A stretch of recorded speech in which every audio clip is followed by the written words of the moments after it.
तो श्रोताओं, जब नर्मदा देवलोक से पृथ्वी पर वापस आई तो वह बहुत उदास थी। सती अनसुईया के आश्रम पर पहुंची हैं, उनके चरणों को छूकर प्रणाम की हैं। सती अनसुईया आशीर्वाद दी हैं और कही हैं, बेटी आज तुम्हें मैं बड़ा उदास देख रही हूँ, क्या कारण है? तो नर्मदा जो है बताने लगी, माता मैं तो स्वर्ग से भ्रमण किया, स्वर्ग में भ्रमण कर लिया, लेकिन अभी उदास इसलिए रहता हूँ कि अब अभी तक मैं गृहस्थाश्रम में प्रवेश नहीं हो पाई हूँ। नारी जाति होकर कैसे मैं ब्याह करूँ, लज्जित हो जाती हूँ। फिर तो श्रोताओं, सती अनसुईया बोली, इसमें लज्जित होने की क्या बात है पुत्री? नारी जाति के लिए सर्वश्रेष्ठ आश्रम गृहस्थाश्रम है। पति के बिना नारी का जीवन अधूरा होता है। ऐसा करके जो है अनसुईया जी नर्मदा को समझा रही हैं और कह रही हैं, स्त्री जाति और पुरुष जाति यानी प्रकृति और पुरुष को निराकार ईश्वर ने इसलिए रचा है ताकि कोई भी धार्मिक अनुष्ठान दोनों मिलकर करें। फिर तो नर्मदा कहने लगी, माता मुझे सलाह दे, मैं कैसे वर का चयन करूं? फिर तो जो है तब श्रोताओं अनसुईया जी कहने लगी, जो है कहीं कल सुबह गंगा जी में स्नान करके मंदिर की राह पर चलते जाना तुम। गंगा जी और शिव जी मंदिर के बीच के मध्य में जिस प्रथम पुरुष को तुम्हें दर्शन होगा वही तुम्हारा पति होगा। फिर तो ऐसा करके जो है सती अनसुईया ने नर्मदा को आशीर्वाद दी, कहीं जाओ चिंता मत करना, मेरा आशीर्वाद तुम्हारे साथ रहेगा। और ध्यान देना, स्त्री के लिए पति ही देवता होता है, पति ही ईश्वर होता है और पति ही परमेश्वर होता है। स्त्री का धर्म कर्म सब कुछ पति होता है। ऐसा करके समझाई हैं। नर्मदा सिरोधार्य की हैं उनकी आज्ञा को। फिर तो श्रोताओं नर्मदा वहाँ से चल दी जो है। ध्यान देना श्रोताओं, नर्मदा वहाँ से चली हैं, संकल्प ली हैं, गंगा की तरफ गई हैं। गंगा माता के यहाँ जो है गंगा में नहाने के लिए जब गई तो उन्होंने संकल्प ली, जो है गंगा माता से कही हैं कि हे माँ मेरी सहायता करना, मैं गृहस्थ आश्रम में प्रवेश करने जा रही हूँ। ऐसा करके संकल्प लिया, माता से आशीर्वाद मांग रही हैं कि मेरी सहायता इसमें करना। फिर तो श्रोताओं वहाँ पर गंगा माता खुद जो है प्रकट हुई हैं।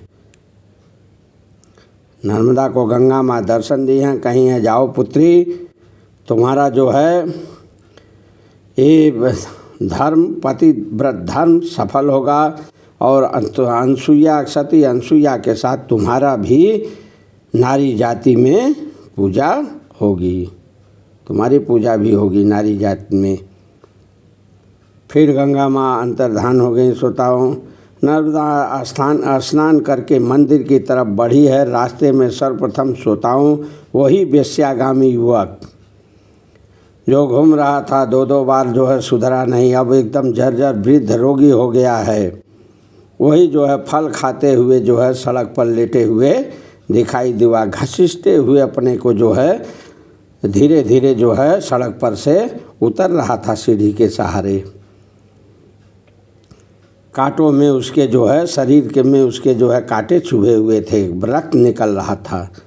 फिर तो श्रोताओं ज्यों ही जो है नर्मदा जी जो चढ़ रही हैं सीढ़ी पर, रास्ते पर ज्यों ही आँख खोली हैं देखी हैं तो यही जो है जर्जर वृद्ध वेश्यागामी वृद्ध कोढ़ी युवक दिखाई दिया उनको। और जो है देखते ही जो है दर्शन होते ही जो है प्रसन्न हो गई और वहीं रुक गई। उस युवक का चरण छुई, चरण छूकर चुप रही, इसलिए कि मेरे पतिदेव कुछ मुझसे कहें। फिर तो श्रोताओं वही हुआ जो है थोड़े समय के बाद वह युवक फिर बोल पड़ा, कौन हो तुम? मेरा पैर क्यों पकड़ रही हो? मैं पापी हूँ, मैं जो है अधर्मी हूँ, दुष्ट हूँ, मेरे पास कुछ नहीं है, मैं तुम्हें कुछ नहीं दे सकता, मैं वेश्यागामी हूँ, सब कुछ गवा चुका हूँ। ऐसा करके अपने को कहने लगा। फिर तो जो है नर्मदा जी कहीं नहीं पतिदेव ऐसा न कहें, आप मुझे पत्नी रूप में स्वीकार करें। पिछले बुरे कर्मों को आप याद न करें, क्योंकि मैं संकल्प लिया हूँ, आप मेरे पति हो चुके हैं। बीते कर्मों को याद न करें। जब नर्मदा ऐसा कहने लगी जो है, तो फिर तो युवक जो है कहा ठीक है, ऐसी बात है तो मैं जो है आपको सूर्य के समक्ष स्वीकार करता हूँ। ऐसा जब उन्होंने कहा, नर्मदा जो है प्रसन्न हुई हैं। उनके प्रसन्न की कोई सीमा न रही। ख़ास तौर से माताएं बहनें ध्यान देगी, ख़ास तौर से अविवाहित बहनें इस पर जो है ज़्यादा ध्यान देगी। देखिए कैसे जो है पति का नर्मदा ने चयन किया है, खुद अपने चयन किए हैं और प्रसन्न हैं, कोई सीमा नहीं है, इतनी प्रसन्न है। और मन ही मन अनसुईया माता और गंगा माँ को प्रणाम कर रही है, हर्षित हैं कि आज मेरा गृहस्थ आश्रम आज से शुरू हो गया, सफल हो गया माता के आशीर्वाद से। फिर तो जो है माताएं बहनें ध्यान दें, वो जो है उस युवक के जो है कांटे निकाली हैं शरीर से, रक्त बह रहा था, रक्त साफ की है, पोछी हैं। फिर उन्हें जो है गंगा में नहलाने की योजना बनाई है, ले जाने के लिए कही हैं, गंगा में नहलाने के लिए कह रही हैं। फिर तो युवक बोल पड़ा, मैंने कहा था ना मैं तुम्हारी कुछ सहायता नहीं कर सकता, मैं तो जा नहीं सकता, मैं तो वृद्ध हो चुका हूँ, मेरी दशा एकदम खराब है, जर्जर तन है, मैं कैसे गंगा जाऊँ। फिर तो जो है बहनें ध्यान देंगी। नर्मदा जी जो है पति देव को अपने जो है खुद जो है बैठी हैं, दोनों हाथ जो है कंधे पर रखी हैं, पीठ पर जो है ली हैं, जो है गले में हाथ दोनों जो है अपने नीचे पकड़ी हैं, हाथ करके उनका पीठ पर डाली हैं उनको, और लेके सीढ़ी पर से जो है नर्मदा जी गई हैं गंगा जी में। वहाँ पर जो है रक्त को धोई हैं, पानी से मल मल के इनको जो है नहवाई हैं। माताएं बहनें ध्यान देगी, नर्मदा के स्पर्श से, गंगा जी के स्पर्श से, गंगा जल के स्पर्श होते ही उस युवक का सारा जो है दुख दलित भाग गया, पीड़ा सब उसकी दूर हो गई। ये गंगा जी का प्रभाव था, गंगा जल का प्रभाव था। फिर तो नर्मदा जी स्वयं जो है नहाई हैं।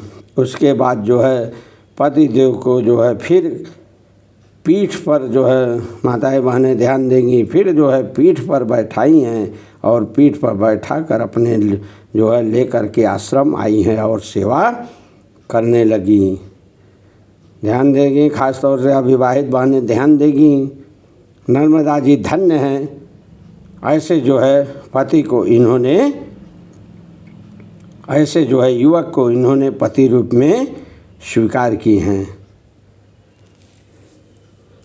अपना गृहस्थाश्रम बसाने के लिए, पति सेवा का लाभ लेने के लिए। धन्य है भारत की ऐसी नारी, ऐसे नारी पर माताएं बहनें और श्रोताओं को गर्व होना चाहिए। फिर तो जो है बहनें माताएं ध्यान देगी, वो भिक्षाटन करने लगी, इसी तरह पीठ पर लेकर जहाँ जाती थी लेकर ढोकर जाती थी। धूप रहे, भयानक लू चलती रहे, भयानक धूप रहे, धूप में पसीना होता था, लेकिन जो है इनको पीठ पर बैठाकर भिक्षाटन करती थी, देशाटन करती थी। इसी तरह इनका नित्य का काम था, चाहे गर्मी हो, जाड़ा हो, क्यों ना बारिश घनघोर हो, भीग जाती थी, लथपथ हो जाती थी, लेकिन जो है ये चलती रहती थी। ये पति सेवा है माताएं बहनें।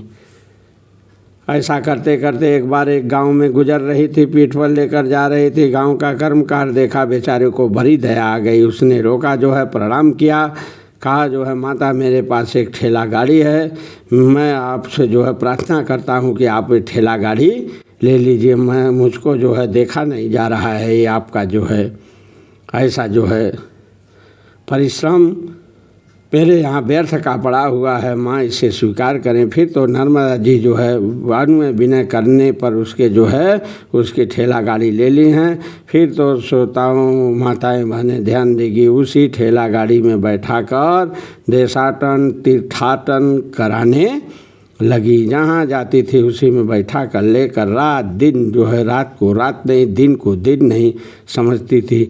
हमेशा जो है पति सेवा में निरंतर लगी रहती थी। धन्य है ऐसी भारत की नारी, धन्य है ऐसी जो है पतिव्रता, धन्य है ऐसी जो है सती नारी। बोलिए नर्मदा मैया की जय। तो श्रोताओं, चैनल को सब्सक्राइब कीजिए, माताएं बहनें चैनल को सब्सक्राइब करें। सती अनुसुईया की कहानी है जो है ये 9वां भाग है जो है। अब ये आपको काफ़ी भाग आगे तक मिलेगा जो है। अभी घोर एक से एक संकट विपत्ति परीक्षा आने वाली है जो है। सती अनुसुईया की बड़ी लंबी कहानी है।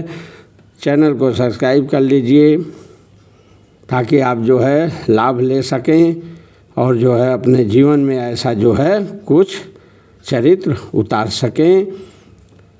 मेरा चैनल है जीवन मुक्त कथाएं। अब मैं कथा यहीं पर समाप्त करता हूँ। आगे की कथा में आपको अगली कथा बताऊँगा। तब तक के लिए बोलिए महासती अनुसुईया की जय। इस तरह से अनुसुईया नर्मदा जी अपना गृहस्थाश्रम शुरू कर दी हैं। उसके बाद जो है फिर देखिए कैसे जो है स्वर्गलोक को जाती हैं।